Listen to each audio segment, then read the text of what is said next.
자, 둘째 시간 이제 계약 강론으로 바로 들어갑니다. 자, 559페이지 밑에 쪽에 보시면은 이 계약 강론에서 출제되는 계약을 열거하고 있어요. 총 3가지입니다. 매매, 교환, 임대차. 계약은 셀 수 없이 많지만 시험에 나오는 건 이렇게 3가지라는 거죠. 근데 실제로는 매매하고 임대차에서 출제가 되지 이 교환 같은 경우는 출제 잘 안 됩니다. 그죠? 그럼 교환에 뭐라고 돼 있어요? 네? 가끔 출제함이라고 돼 있죠? 잘 안 나옵니다. 자, 일단 그럼 매매부터 바로 들어가죠. 매매.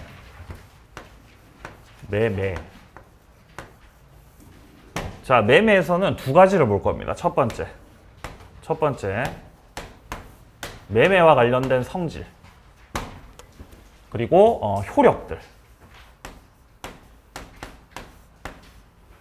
자, 여기서는 기본적인 내용들로서 조문을 읽고 정리하고 넘어가면 됩니다. 자, 그 다음에 2번째로 계약금이 나옵니다. 계약금 몇 프로 거는 거죠?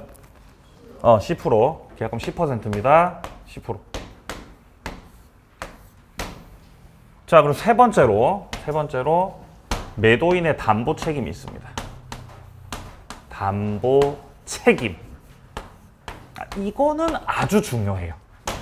이 담보 책임 같은 경우는 매년마다 반드시 출제가 되는 파트입니다.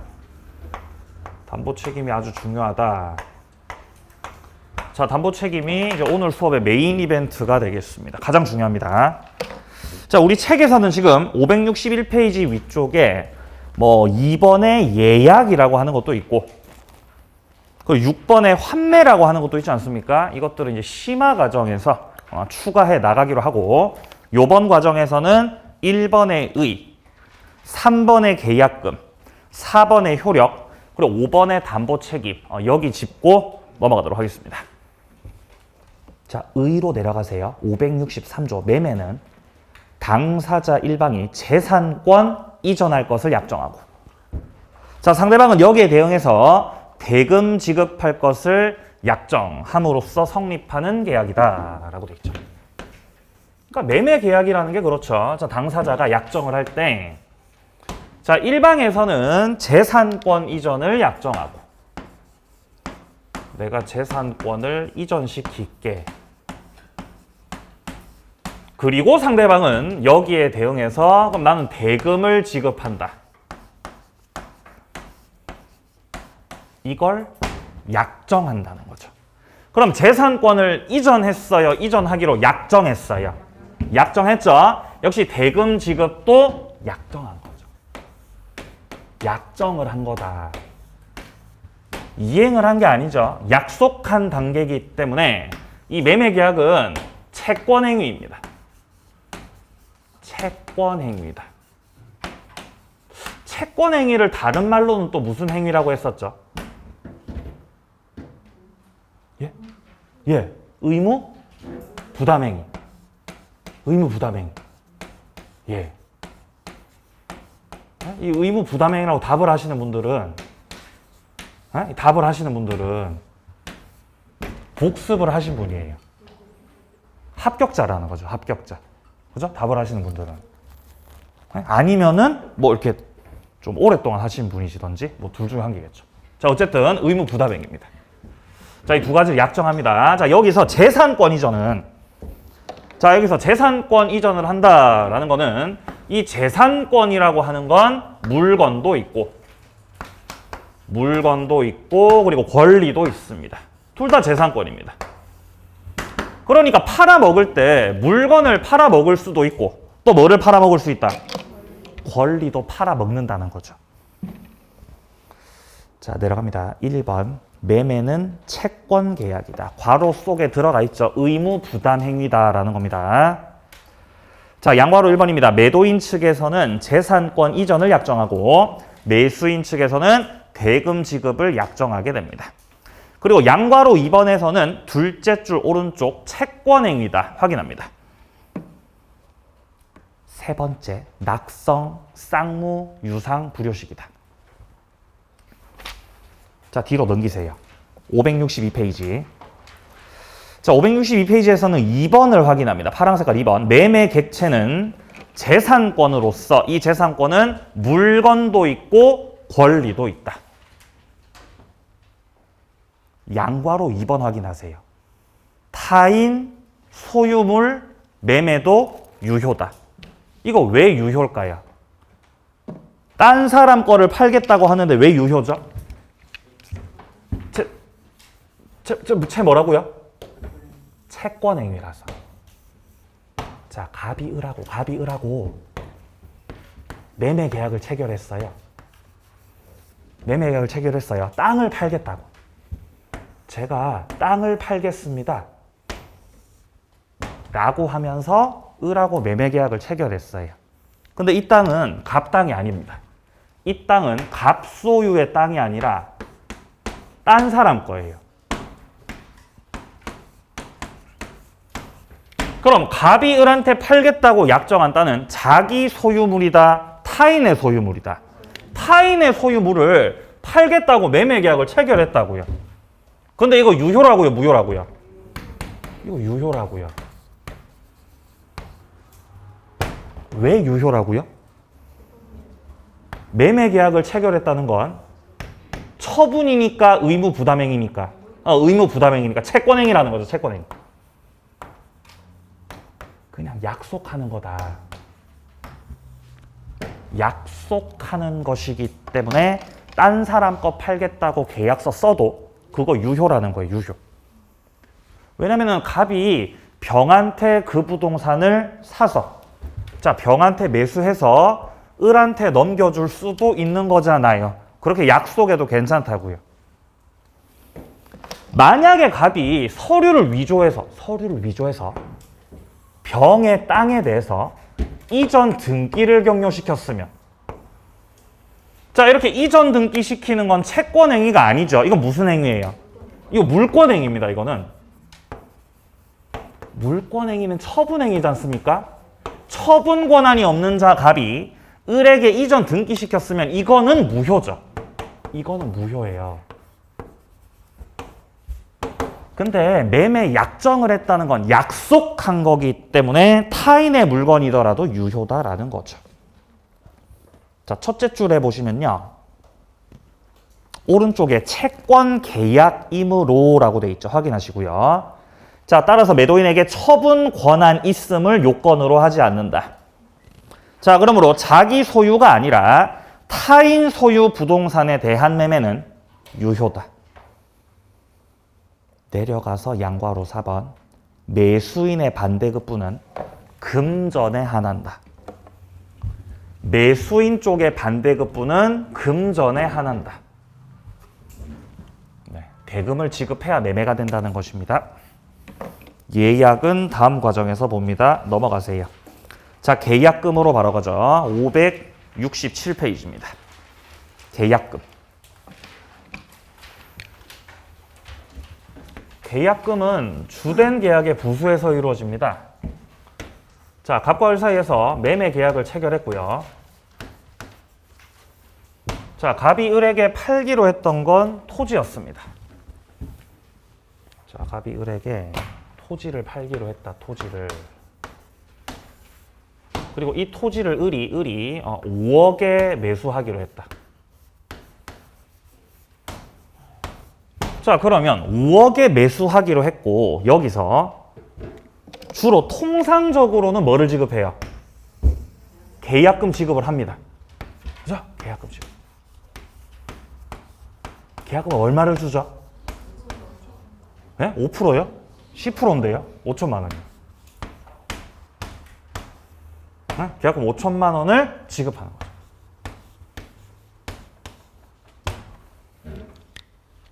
여기서 계약금은 반드시 지급해야 된다.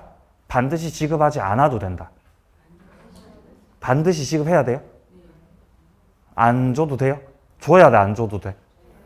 줘야 되죠? 줘야 되죠, 그죠? 아니에요. 안 줘도 됩니다. 계약금 없어도 돼요. 계약금을 줄지 말지는 당사자가 뭐 하는 거다? 합의하는 거다, 합의하는 거. 안 줘도 됩니다. 자, 매매하기로. 자, 자, 토지를 매매하기로 합의했어요. 갑하고 오라고. 자, 을이 5억에 매수하기로 했습니다. 자, 그로써 매매 계약은 체결됐고 여기서 계약금까지 지급이 되면 갑과 을 사이에서 계약금 계약이 또 체결되는 거예요. 아니 그러면 매매 계약도 체결을 하시고 계약금 계약도 체결하시고 계약을 2개 한 겁니까? 예, 2개 한 거예요. 계약을 2개 한 거예요. 이 계약금 계약은 비록 종된 계약이긴 하지만 그 자체로서 또 하나의 계약이라는 거예요. 근데 물론 매매 계약이 주된 계약이고 계약금 계약은 종된 계약이죠. 그리고 한 가지 더, 계약금 계약은 요물 계약이다. 따라서 계약금 준다고 계약금 받겠다고 청약승낙만 해가지고는 안 돼요. 계약금 지급을 해야 성립하는 계약이다라는 거죠. 자, 그러면 계약금 계약이 이렇게 종된 계약에 해당되기 때문에 만약 매매 계약이 무효가 되면 계약금 계약도 뭐가 되겠다? 역시 무효가 되겠습니다. 종된 계약이라서 그래요. 자, 그래서 밑에 쪽에 내려가서 양괄호 2번에 종된 계약이다 확인하시고요. 종된 계약이다. 자, 따라서 주된 계약인 매매가 무효나 취소가 되면은 종된 계약인 계약금 계약도 무효가 된다.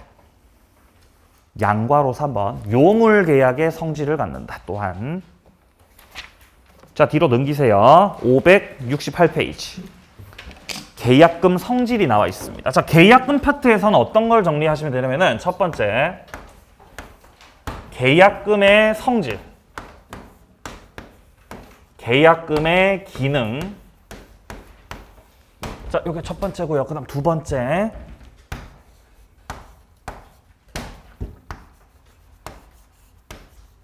해제의 방법.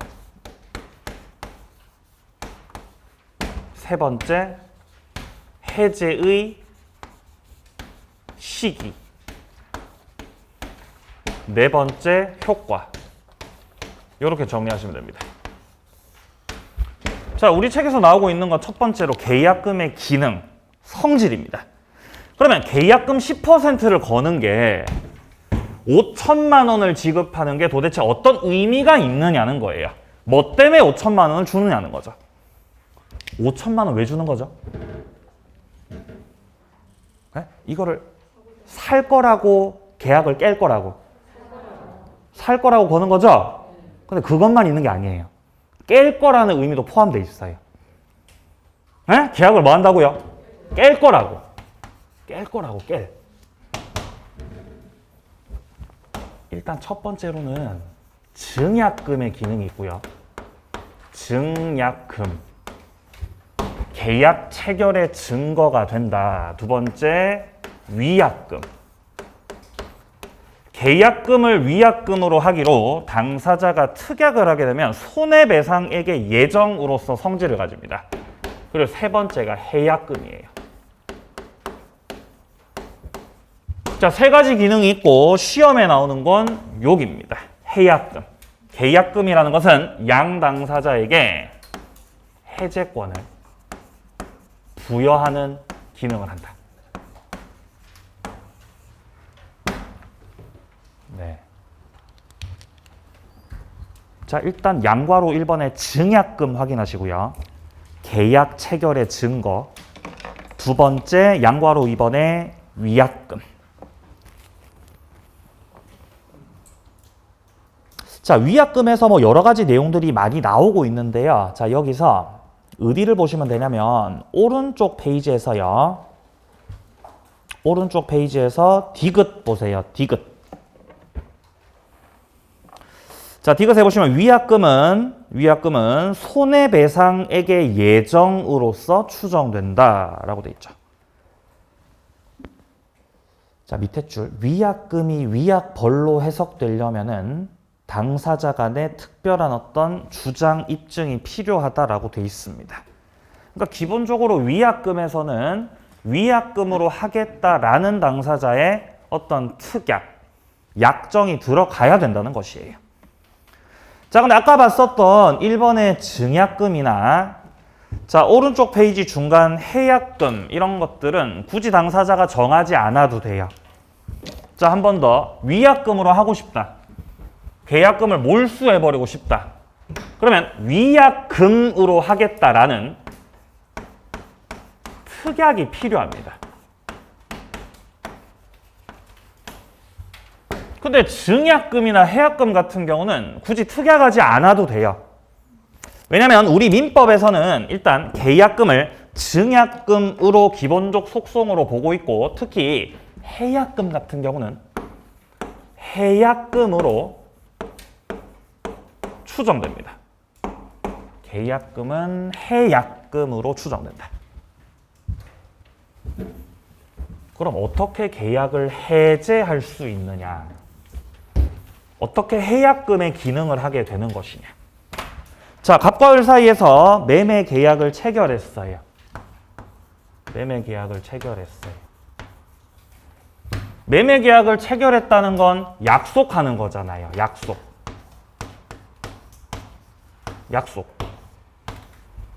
갑은 땅을 을한테 팔기로 약속했고 을은 이 땅을 얼마에 매수하기로? 5억에 매수하기로 그렇게 약속했지 않습니까? 약속을. 자, 이때 땅값이 갑자기 올라가요. 땅값이 올라가는 거예요. 10억을 향해서. 10억을 향해서 땅값이 올라갑니다. 그러면 갑은 계약하고 싶어? 계약을 깨고 싶어? 계약을 깨버리고 싶죠. 깨고 싶죠? 그럼 갑은 어떻게 깨야 돼요? 어떻게 깨야 되죠? 못 깨요. 못 깹니다. 계약금이 없잖아요. 계약금이 없죠? 못 깬다고요, 그러면. 계약금 없잖아요. 지금 매매만 했어요. 매매만. 자, 만약에 땅값이 떨어져요. 땅값이 떨어져요. 1억을 향해서. 그럼 을은 계약을 깨고 싶습니다. 이제 계약을 안 하고 싶어요. 그럼 어떻게 해야 되죠? 못 깨요. 못 깬다고요. 그럼 어떻게 해야 돼요? 사야 돼요. 얼마에 사야 돼요? 5억에. 5억에 사야 됩니다. 그렇게 약속했잖아요. 약속은 지켜야 돼요? 깨야 돼요? 약속 지키는 거예요. 땅값이 10억으로 올라갑니다. 근데 을한테는 5억으로 팔기로 했습니다. 갑이. 근데 계약금은 안 걸었네요. 그럼 갑은 어떻게 해야 되죠? 팔아야 돼요. 5억에 파셔야 된다고요. 그렇게 약속했잖아요. 그죠? 근데 만약에 을이 5천만 원의 계약금 지급을 했던 상황이라면 5천만 원의 계약금을 지급했던 상황이라면은 땅값이 올라갈 때 갑은 을한테 이 받은 계약금 5천만 원의 배액을 상환해서 매매 계약을 해제할 수 있는 거예요. 그러니까 계약금이 없었으면 갑은 5억에 파셨어야 되는데 계약금이 있으니까 뭐 할 수 있어요? 해제할 수 있는 거예요. 그럼 을은 땅값이 미친 듯이 떨어져 버리게 되면은 갑에게 교부했던 5천만 원의 계약금을 포기해버리고 계약을 해제할 수 있는 겁니다. 요게 바로 해약금의 기능이라는 거예요. 해약금. 양 당사자가 뭐를 할 수 있다? 해제를 할 수 있다. 그러니까 계약금을 걸었다는 건 뭔가 나중에 변수가 생겼을 때 빠져나가겠다라는 의미가 들어가 있는 거예요. 빠져나갈 거다. 뒷문을 열어놓는 거죠. 자, 그럼 여기서 계약을 해제할 때 필요한 금액. 을한테는 얼마가 필요한 거죠? 계약을 해제하기 위해서? 5천만 원이 필요한 거죠. 근데 갑은 얼마가 필요해요? 갑은 얼마가 필요하죠? 5천이 필요한 거죠. 네? 5천이 필요한 거죠. 5천 받았으니까. 갑이 을한테 1억을 줘야 되잖아요. 근데 갑의 주머니에서 나가는 건 5천이잖아요. 그죠? 그러니까 둘 다 계약을 깨려면 얼마가 필요해? 5천이 필요하다고. 이 5천만 원이 해약금이에요. 계약을 깰 수 있도록 하는 그 돈, 그게 5천이라는 것입니다. 5천. 자, 조문 함께 보죠. 565조 1항이요. 매매 당사자 일방이 계약 당시에 금전 기타 물건을 계약금, 보증금 등의 명목으로 상대방에게 교부한 때 당사자 간에 다른 약정이 없는 한 당사자 일방이 이행에 착수할 때까지 교부자는 이를 포기. 여기서 교부자는 을을 말하겠죠? 매수인 쪽. 계약금을 준 사람입니다. 그리고 수령자. 이거는 계약금을 받은 사람이라는 거죠. 수령자는 그 계약금의 배액을 상환해서 계약을 해제할 수 있다라는 거죠.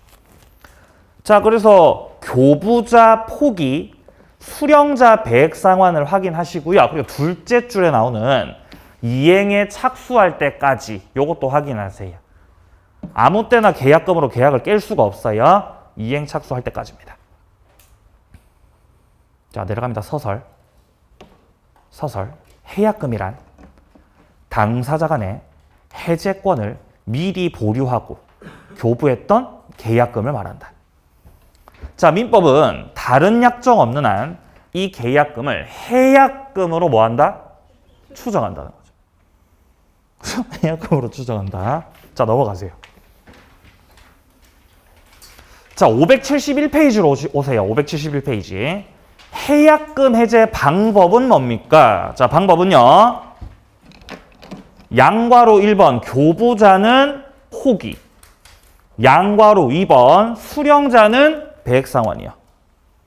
자, 근데 여기서 교부자는 나 포기할게요. 나 계약금 포기하겠습니다. 라고 의사표시만 하면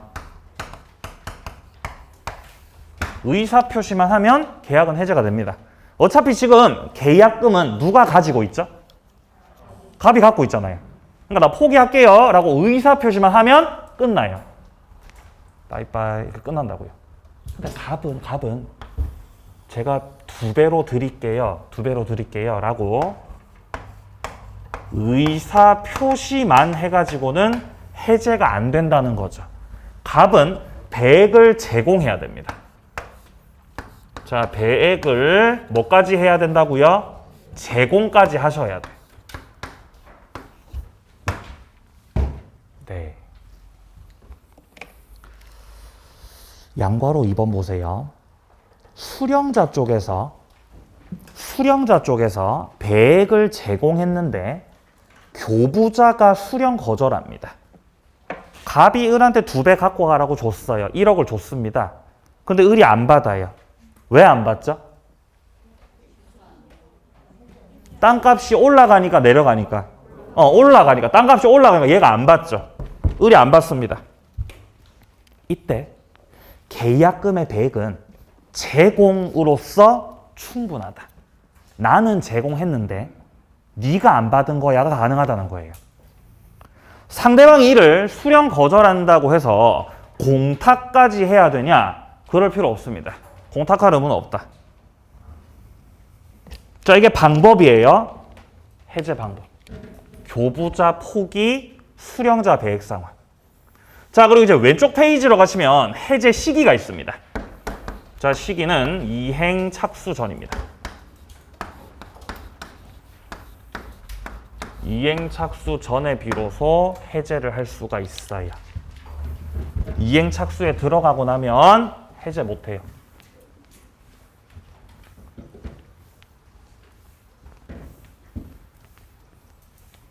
일단 매매가 되려면 매매 합의부터 해야죠. 자, 첫 번째 매매 합의를 한다. 자, 그리고 주로 매매 합의를 하면서 뭐 항상 그래야 하는 건 아니지만 계약금을 교부하고 그리고 중도금을 지급하고 잔금 지급과 함께 소유권 이전 등기를 하는 거죠. 그래서 이전 등기까지가 딱 맞춰지면은 이제 매매가 종료가 된 겁니다. 자, 근데 이런 일련의 과정에서 이 중도금 지급이 되기 전 요 단계에서 계약금 가지고 해지할 수 있는 거예요. 예, 중도금이 지급되기 전에는 계약금 해제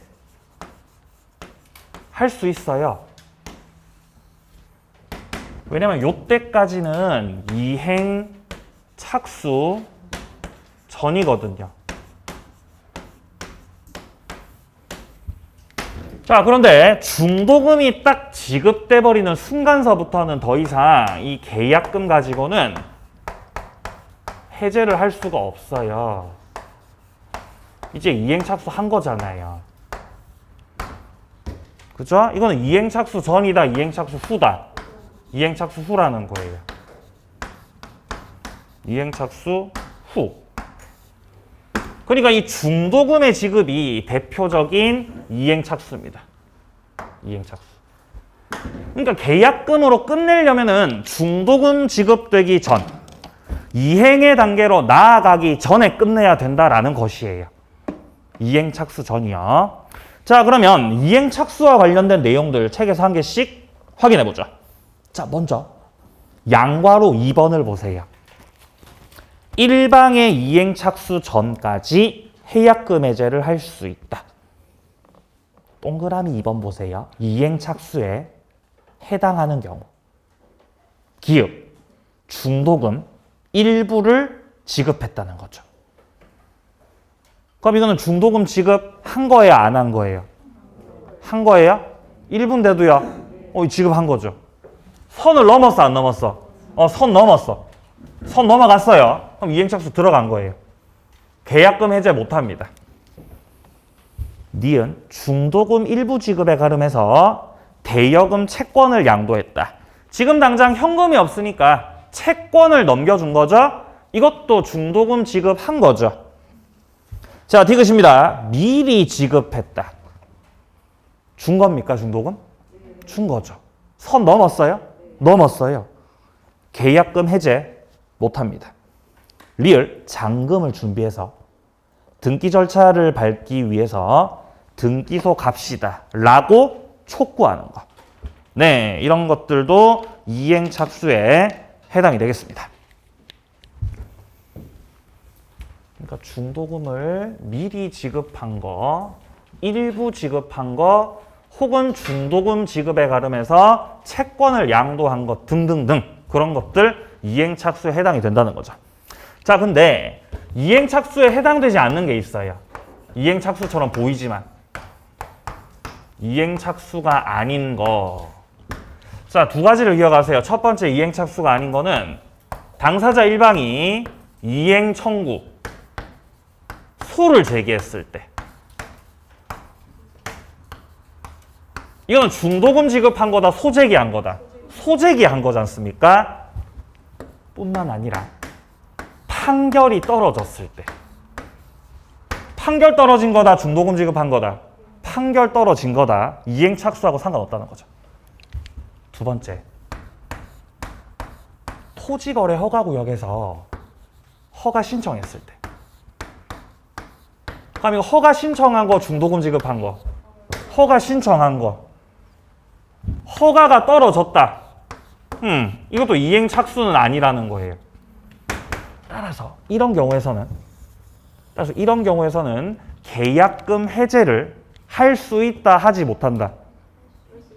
할 수 있는 거예요? 할 수 있는 거죠. 이행 착수가 아니니까 할 수가 있는 거죠. 할 수 있는 거죠. 자, 밑에 내려가서 핵심 판례 보세요. 니은 봅니다. 니은 매도인이 매수인에게 이행 최고하고 대금 지급 구하는 소송을 제기했고 승소 판결 받았다. 디귿 매수인이 토지거래 허가 신청을 했고 허가를 받았다. 네, 이런 것들은 이행 착수가 아니므로 계약금 해제를 할 수 있습니다. 자, 이제 마지막으로 효과로 넘어갑니다. 오른쪽 4번을 보면 해약금 해제 효과가 나오죠. 효과. 자, 효과에서는 우리가 아까 첫째 시간에 해제를 했지 않습니까? 첫째 시간에 했던 해제가 법정 해제였습니다. 첫째 시간 해제, 법정 해제. 그리고 지금 하는 둘째 시간 해제는 무슨 해제? 계약금 해제. 이게 다릅니다. 다른 해제예요. 자, 첫 번째 법정 해제 사유. 법정 해제 사유가 뭐였죠? 채무 불이행. 채무 불이행. 그럼 계약금 해제 사유는 뭐예요? 뭐 때문에 해제하는 거예요? 계약금 해제는? 예? 그냥 싫어서. 맞잖아요. 그냥 해제하는 거잖아요. 싫으니까. 안 내키니까. 그러니까 계약금 해제에서는 채무 불이행이 있는 거다 없는 거다? 없다는 거예요. 채무 불이행이 없는 거다. 계약금 해제는. 그러니까 법정 해제에서는 채무 불이행 갖고 해제하는 거기 때문에 누군가에게 이 계약이 끝나버린 귀책 사유가 있는 거죠. 귀책 사유가 있다. 여기 법정 해제에서는요. 그러니까 법정 해제에서는 이런 채무 불이행을 원인으로 해서 이 추가적인 손해배상 청구 할 수 있는 거예요. 귀책 사유가 있으니까요. 근데 계약금 해제는 채무 불이행이 없고 그것이 뜻하는 것은 귀책 사유가 없다는 거죠. 그럼 손배 청구 추가적으로 할 수 없다는 뜻이에요. 자, 한 가지 더. 법정 해제에서는 원상 회복시킬 의무가 있습니다. 원상 회복 의무가 있어요. 근데 계약금 해제에서는 중도금이 지급되기 전에 끝내는 거죠. 언제 끝낸다고요? 중도금 지급되기 전에. 요때 끝내는 거잖아요. 요때. 그러니까 이 전에 끝내버리는 거기 때문에 계약금 이외에 어떤 중도금이나 잔금 지급도 없었고 부동산도 넘기지 않았거든요. 그러니까 받은 게 없기 때문에 돌려줄 것도 없다. 원상회복 의무가 없어요. 계약금 해제에서는요. 그래서 법정 해제하고 비교해서 정리합니다. 자, 첫 번째 효과입니다. 원상회복 의무는 없다. 두 번째, 손해배상 청구를 할 수 없다. 근데 법정 해제는 이거랑 반대예요. 그죠? 원상회복 의무가 있고 손해배상 청구를 할 수 있다는 거죠. 법정 해제에서는요. 다릅니다. 다르다. 자, 여기까지 계약금에 관련된 내용들 살펴봤습니다. 자, 넘어가기 전에 한 가지만 더 보고 넘어갈게요. 567페이지 오세요. 567페이지.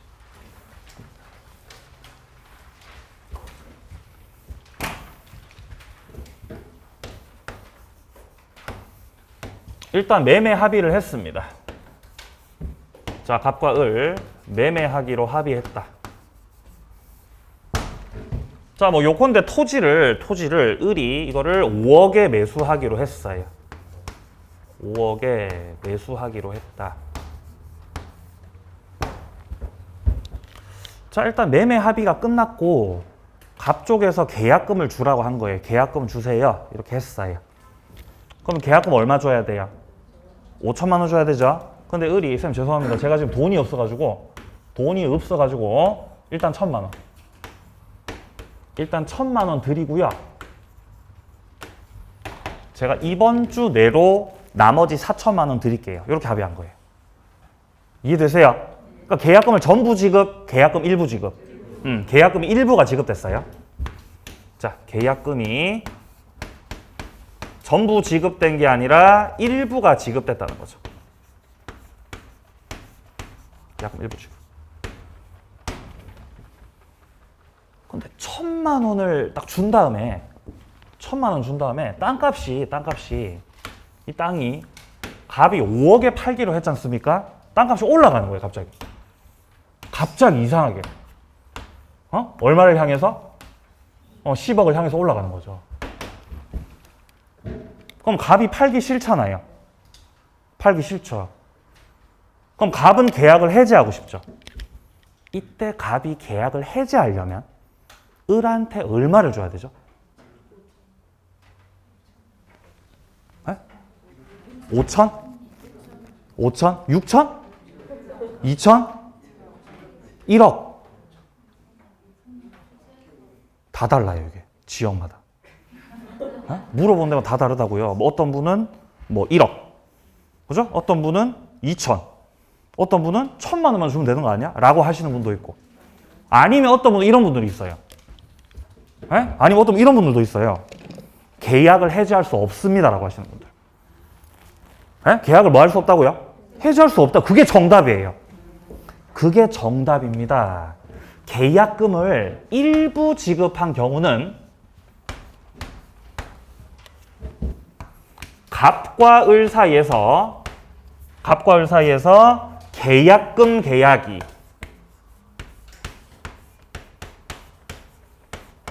성립한 거, 성립하지 않은 거. 성립하지 않은 거죠. 맞잖아요.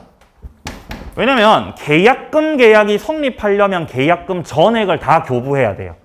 왜냐하면 계약금 계약은 무슨 계약이라서? 유물 계약이어서 싹 다 줘야 성립한다는 거예요. 계약금 계약이 성립하지 않았다. 따라서 계약금 갖고 해제를 해 못해? 해제를 해 못해?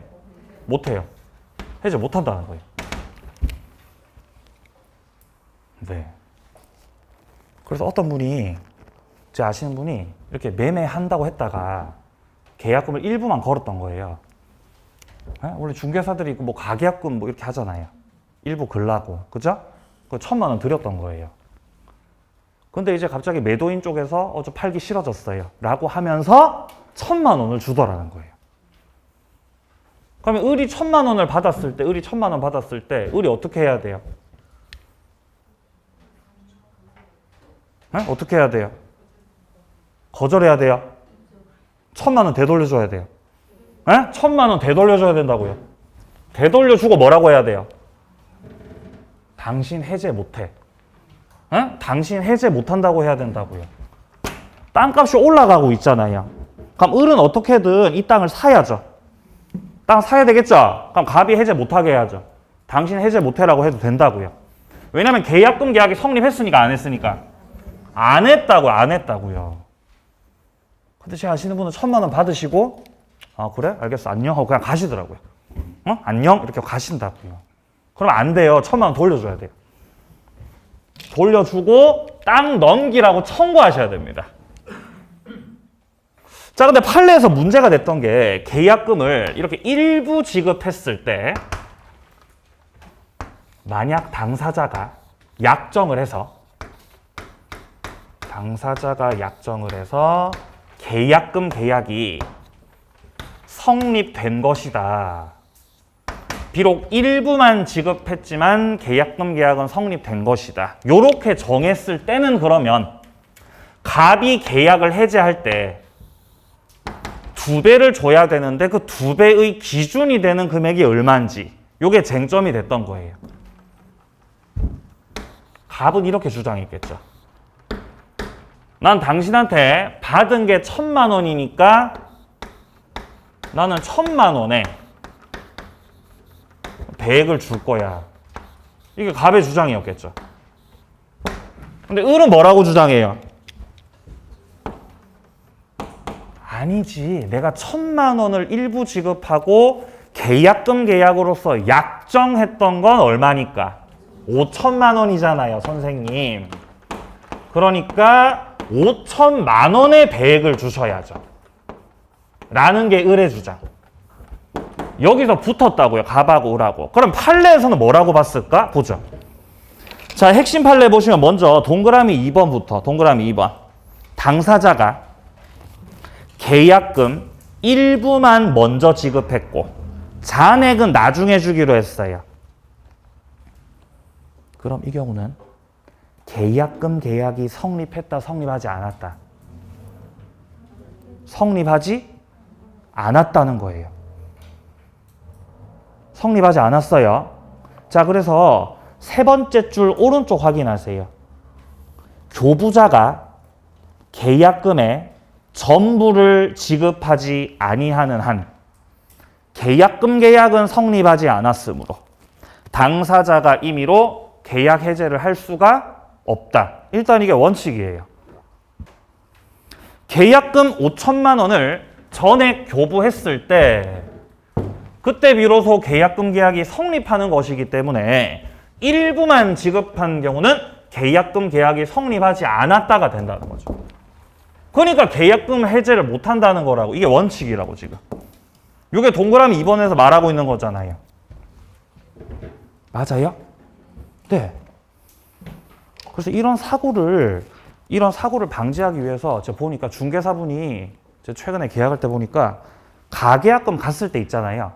가계약금이 갔을 때 그때 이제 그 매도하는 쪽하고 매수하는 측에 이렇게 문자를 다 보내시더라고요.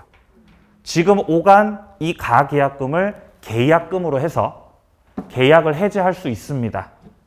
그죠? 교부한 쪽에서는 이 1,000만 원을 포기하고 해제할 수 있습니다.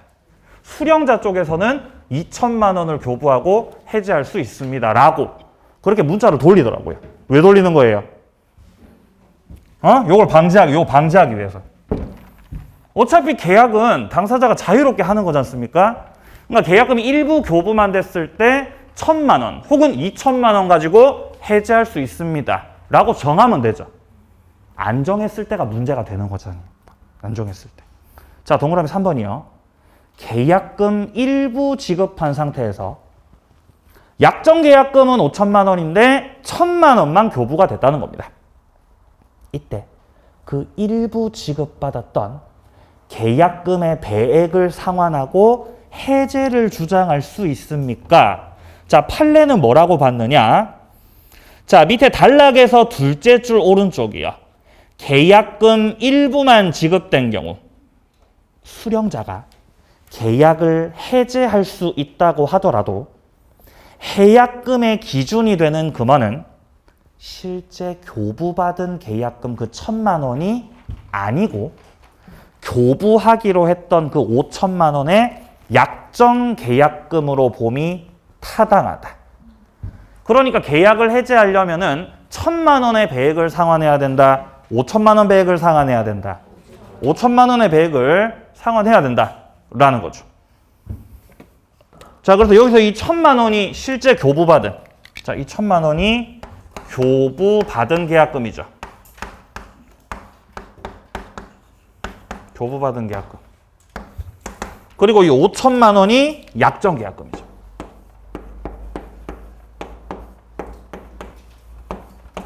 그럼 계약을 해지하려면 실제 교부받은 배액이다, 약정 계약금의 배액이다. 요거라고, 약정 계약금 배액이라고, 요거. 자, 그래서 약정 계약금의 배액이라는 걸 기억하시면서 계약금 파트 마무리하겠습니다. 자, 그럼 이제 조금 쉬었다가 담보 책임으로 바로 넘어가죠.